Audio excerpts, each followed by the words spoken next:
Welcome to SVG-TV News for Thursday, June 22nd, 2017. I'm Lafern Fraser with the details. The SVG police force earlier today destroyed a significant quantity of illegal drugs at the Replica farm, which the lawmen on site say will help to make SVG safer and healthier. Assistant Commissioner of Police Christopher Benjamin said the drugs destroyed today carry an estimated street value of 7 million EC dollars.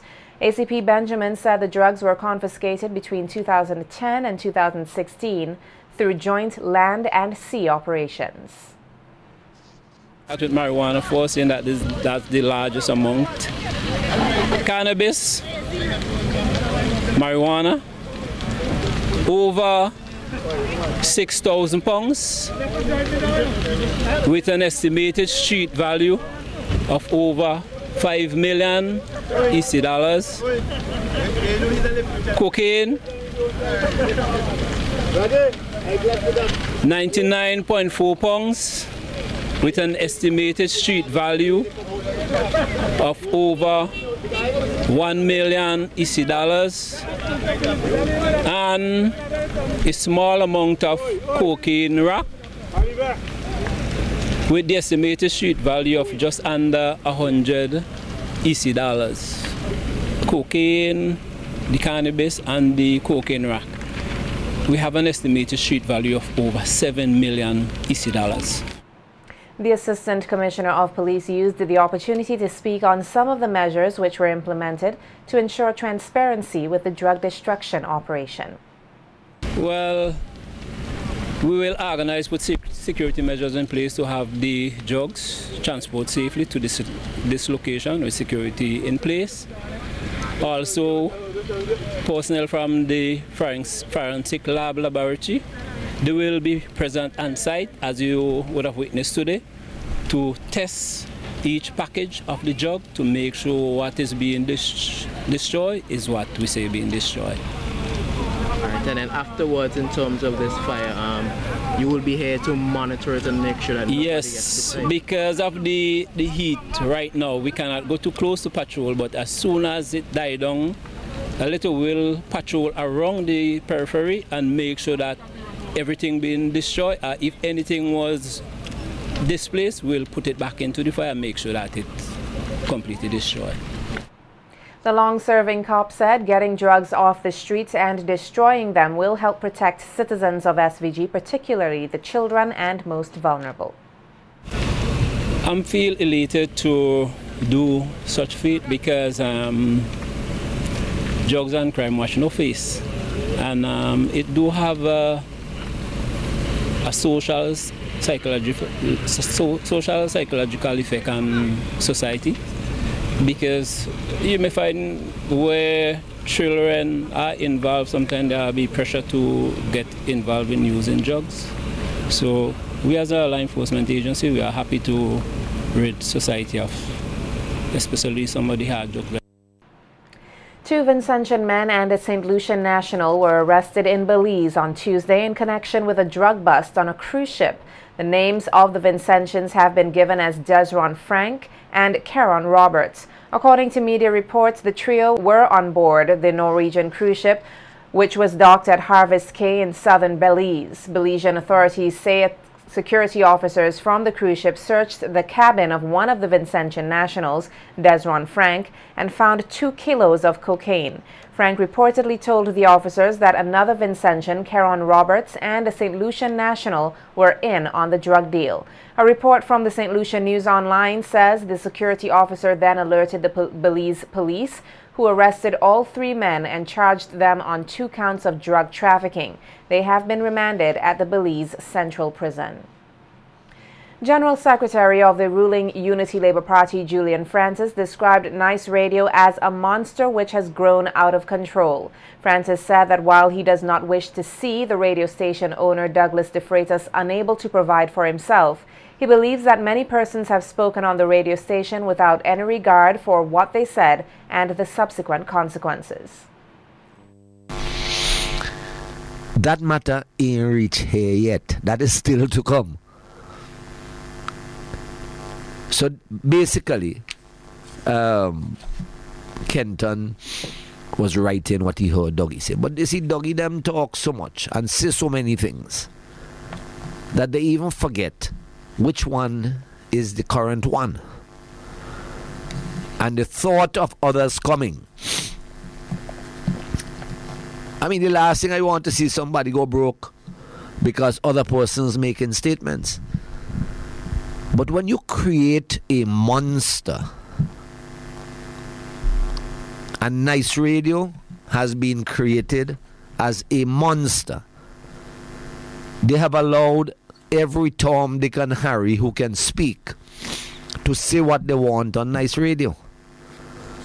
Within recent times, you hear some of them cautioning speakers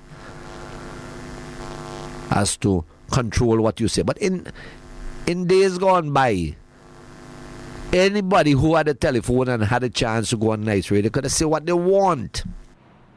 According to Francis, De Freitas is now looking for sympathy when the damage has already been done, and his claims that the ruling Unity Labour Party is stifling democracy is untruthful. And I hear him talking about here, why they don't ask him for an apology. I have heard Dougie say already that he's not apologizing. I heard him say it with my own ears. So to come now and looking now for sympathy. I mean, I don't want the fella to lose what he worked for all the years, but you have built a monster that you can't control. It is out of control. Yeah, and it speaks to democracy. Exactly. And we are trying to close down his radio station, but he's trying to promote democracy. Yes. But anybody can go there and say anything at any time. President of the Public Service Union, Elroy Boucher, is calling on the authorities to address several issues of concern within the health sector as it relates to workers' rights and following particular procedures. At a media conference earlier this week, Boucher said the union has recognized that nurses have not been paid allowance for a significant period of time, adding that patience is running out. Nurses have not been paid their duty allowance. We would have raised it with the Prime Minister's budget consultation, and the amount then was over $70,000 outstanding. And we would have asked him, as Minister of Finance, to try and ensure that these nurses are paid their allowances, because the figures keeps climbing. And nurses sometimes work in the community, and after a period of time they go back to the hospital. But the work that they would have done there, their allowance is still outstanding. So we have asked, and we have met with the current permanent secretary, Mr. Knights, and we have asked him to look into the matter. And the union has been quite patient with many of these issues, very patient. But this patience just can't last forever. Boucher also called for the reinstatement of a particular male attendant who was suspended pending the result of a court case. Boucher said that the case was thrown out, and as such the attendant should have already been reinstated. The male attendant was charged over 3 years ago. Case was dismissed. He was suspended while his case was going on according to the regulations. Case was dismissed. We've been asking for his reinstatement for 2 years. For his reinstatement, something as basic and as simple as that. And the public service regulation is quite clear. If you are charged with any criminal offense, you are to be suspended with or without pay, pending the outcome of the case. If you are freed of the charge or charges, then you ought to be reinstated. And these are within the laws of our country. And the private sector is being urged to forge a better partnership with the government in an effort to nurture leadership among the nation's youth. The appeal comes from lawyer Julian Jack as he delivered the featured address at Wednesday's prize-giving ceremony of the RBTT 2017 Young Leaders Program. In his appeal, Jack praised the partnership developed between the Ministry of Education and the RBTT Bank Caribbean Limited on the Young Leaders Program, noting that they are giving the nation's youth an opportunity to have a significant involvement in national development. I am looking at the future of this country, and I am looking at the hope of this country, and I am looking at the fact that the RBTT group, partnering with the Ministry of Education, is giving these young faces here a chance to be very much involved in the development process in this country in the future. It is very significant. I'll tell you why. The few years I've had to live and learn and study in Europe and North America to an extent has taught me something. It taught me that educational institutions had different roles.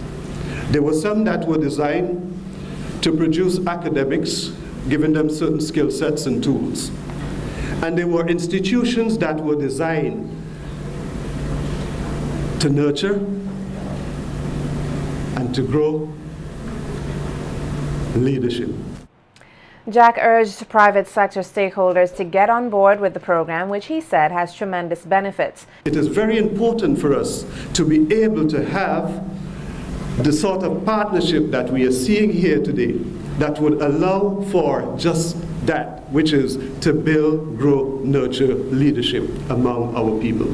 So in that regard, I again look at the event that we are having today, not as an event, but as a process which we will continue upon our quest for a better development, a better future, and that we can do it knowing that the partnership that we have between the Ministry of Education and the RBC is a partnership which can only grow and which can, of course, allow us to produce the kind of leadership in our young people, whether they be in the secondary schools, whether they be out of secondary school, because they are getting skills from what they're doing, they're learning, they are becoming, it is becoming a more holistic approach to their education and development, and by so doing, they will be better placed to participate and to contribute to our development. He further cautioned the participants of the Young Leaders Program that with leadership comes responsibility, which they must be prepared to take on. Engage in collective exercise and the strength of collective activity, and more so what it means to use that opportunity that you may have to engage in collective exercises and activities to impact the lives of others, especially those who are most in need, those who are disadvantaged. You know, that's a very important and noble idea, and not just an idea, but an exercise. It is only when you are able to really impact the lives of others meaningfully that you begin to really understand and appreciate and satisfy yourself that what you have achieved by way of the struggles, the efforts that your parents have made putting you through school, you begin to understand how much that is important. And this is what I believe the Young Leaders Program offers you as a young leader, to understand sacrifice. Failure to effectively manage chronic non-communicable diseases, or NCDs, and their associated conditions can hinder a person's productivity as well as affect his or her social life, especially the elderly. That's according to Permanent Secretary in the Ministry of Health, Cuthbert Knights, as he addressed the opening of a workshop yesterday which focused on providing self-management skills for persons with chronic diseases. Noting that the workshop forms part of the National Health Sector's Strategic Plan 2016 to 2019, Knight said the ministry's efforts to share requisite knowledge and techniques will go a long way in improving the management of chronic NCDs in SVG. We are taking steps as individuals to address the issues surrounding chronic non-communicable diseases. And this will require us learning new strategies, becoming exposed to new knowledge. There are persons who struggle with diabetes, arthritis, hypertension, cancer, respiratory diseases, and we can go on and on. And these are conditions which make persons' life difficult, as I said, especially for the more elderly.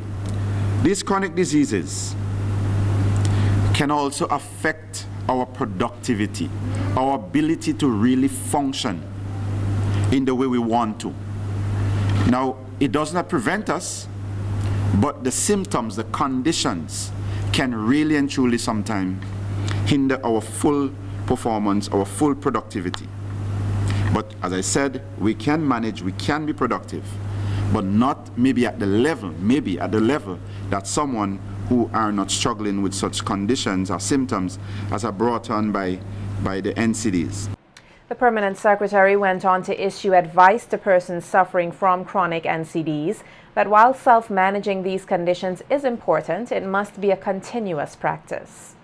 Helps when you can understand what are measures that have been scientifically proven to help you to manage your condition. I mean, I don't think you could go wrong with that one. Have a condition which probably is going to stay with you for the rest of your life. So you have to be able to manage that every single day of your life. Whether it is medication, whether it is an exercise regime, whether it is diet, whatever it is, you have to understand. You have to stick to the program. You want to feel better, you want to have a more sound wellness in body, mind, spirit, etc. You have to understand. You have to stick to the program. The Health PS further reiterated the government's commitment to develop the nation's healthcare sector. Bear in mind that at the global level, at the policy level, there are also initiatives which are already in place to be able to address and speak to these challenges in health, such as that of NCDs. Very shortly, we are hoping to have launched our Wellness Commission, which can help to contribute significantly to our policy positions, our strategies in combating NCDs. We've also seen that there is also an interministerial committee on health, where across sectors, across ministries, across program, we can sit and we can speak about policy measures which can impact health positively. We've seen significant investment as well in upgrading, retrofitting, or even constructing health facilities, and also to be able to ensure that our people are able to access healthcare and quality healthcare. As countries around the world strive to build their capacity in dealing with antimicrobial resistance and surveillance, the Ministry of Health, Wellness and the Environment, in collaboration with the World Health Organization, the WHO, and the Pan American Health Organization, or PAHO, engaged local and regional stakeholders in a workshop focused on building their antimicrobial resistance and surveillance. Deemed as a global issue, Chief Health Technologist Elliot Samuel noted through the workshop, local and regional laboratories and technicians are now better positioned to detect and report on antimicrobial resistance. Microbial resistance really relates to how bacteria, viruses, microorganisms are able to build resistance to drugs, the drugs that we commonly use to treat them. The laboratory is that point where we are able to detect the resistant mechanism that these viruses, these bacteria, these other organisms actually carry, and how they're actually able to resist the use of drugs that are used to treat them. Without the laboratory, we are really aiming blind. We're in the dark. So the laboratory has to be able to detect all the different types of mechanisms, and I don't want to get too complicated, but we have heard things like methicillin resistant, Staph aureus, extended spectrum beta-lactamases resistance. So we are actually now in the process of building our capacity to detect these resistance, so we can better inform the clinician that the drugs of choice are not working and what can be recommended for treatment. Featured speaker Dr. Marcelo Gala said the workshop is very timely as SVG and the overall region aims to develop and enhance their action plan to address antimicrobial resistance. For the country, the importance of this workshop is to improve the lab capacity to produce data. To produce data in order the authorities can take actions to contain the antimicrobial resistance. In this frame, we design a project with PAHO ECC, the PAHO East Caribbean countries, to assess the capacities through the visit that we make. We already did that. We have done, and in this workshop we will analyze the results and identify the gaps and planify the next steps to improve and to cover these gaps. This is the importance of this workshop. We hope we can continue working together with the countries of the Caribbean to improve the capacities of the lab to produce data. WHO PAHO representative Dr. John Stelling applauded the collective approach in addressing antimicrobial resistance as seen through the workshop. He further added that the data presented will aid in looking at the many facets of antimicrobial resistance as well as guide and evaluate interventions derived. So my involvement is I write free computer software called WHONET to help laboratories collect the data and to use those data on a day-to-day basis for alerts, new threats. We haven't seen this before. Please confirm this. And in the medium and longer terms, for finding outbreaks to guide policy, to help to support interventions, and then to evaluate those interventions. So a number of the countries have done very nice work in different elements of what I described, on the surveillance of resistance, on community outreach, on education, on infection control. So I think a key element of the success of this meeting will rely on the communications networks and sharing of experiences that have happened in this region.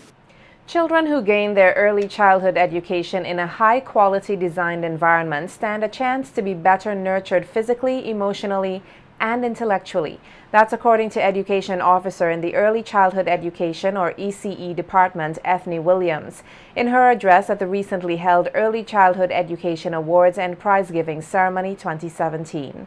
Speaking on the topic, the implications of quality early childhood education environments, Williams noted that persons here in SVG are becoming more aware of the critical importance of educational experiences during the early years of a child's life. She added that research has proven that high-quality early childhood environments produce short and long-term positive effects on a child's development. This appropriate environment can maximize his intellectual potential and provide a foundation for the development of his emotional security. Components of a high-quality environment include a developmentally appropriate curriculum, adequate trained teachers, a safe environment, positive interaction among staff and children, and a child-friendly indoor and outdoor environment. A high-quality environment will set the foundation for young children to receive excellent care and education. There are still too many of our child care classrooms that are of mediocre or poor quality. A quality environment will also make a difference in children's lifelong academic and social success. Williams further urged early childhood practitioners to ensure that they do their best to offer quality service as they play an essential role in shaping a child's overall development. A child's readiness for school depends on meeting all his needs. If you want to provide a beautiful quality environment for children such as Brighton, take this simple survey. When a child enters my school, do they find the place to be warm and home-like? What are the sounds of our classroom? Are a variety of centers available? Can each child recognize who walk in this space? Are the teachers creating, supporting? Are the teachers creating and supporting a positive climate where children feel comfortable. Is the environment safe and healthy? When it comes to early childhood environment, quality is critical. Give our children a strong start.